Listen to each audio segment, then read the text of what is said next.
Hello, my name is Tommy, and these are my top 10 favorite sweaters.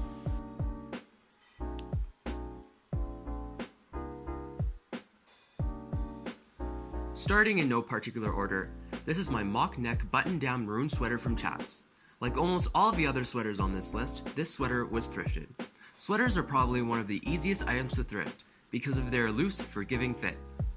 I own a few sweaters in this style, and find that it looks best when worn over an Oxford button-down shirt. Personally, I find mock neck buttoned-up sweaters work best as an outer layer by themselves, because from my experience, when you throw on a jacket, it just looks like there's a bit too much going on. What makes this sweater special for me is a subtle pattern on the front, which just adds a tasteful bit of visual interest. Moving on, this is my recently acquired maroon turtleneck. Originally, I thought it was a bit too big and wanted to return it, but when the company that sold me this sweater issued me a refund, they told me to keep it. So I did. Over time, it's kind of grown on me, and I think after a few washes, it'll shrink to fit me a bit better. This piece lends itself to more formal situations, so I like to pair it with either gray or dark navy chinos. This piece also works very well with coats. Now, I'm kind of on the fence about the more saturated maroon color because of my darker skin tone, but it usually works out. Next on the list is this half zip-up emerald sweater. I have fond memories of this piece because this is what I wore when scaling Mount Washington in New Hampshire in the dead of winter. This is one of my favorite pieces because of the whimsical snowflake pattern and the unique and soft texture of the fabric. As this piece has a lot going on, I wear it as the outer layer without layering anything else on top.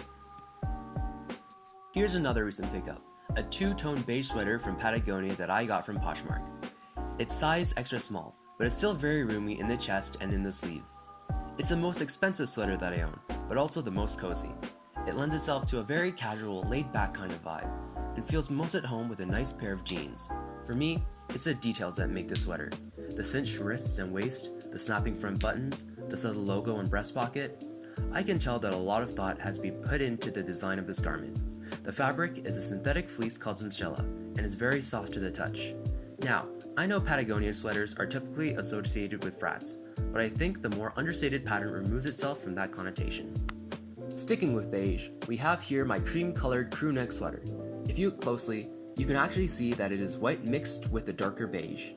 A problem that I have with this sweater is that the sleeve patches are a bit too far down, but is easily fixed just by rolling up the sleeves. This pairs great with an Oxford shirt, and because of the more simplistic neck, goes well with additional layers such as a navy peacoat. Here's one of the more interesting sweaters in my collection. Made by J.Crew, this has a collar that closes with a toggle.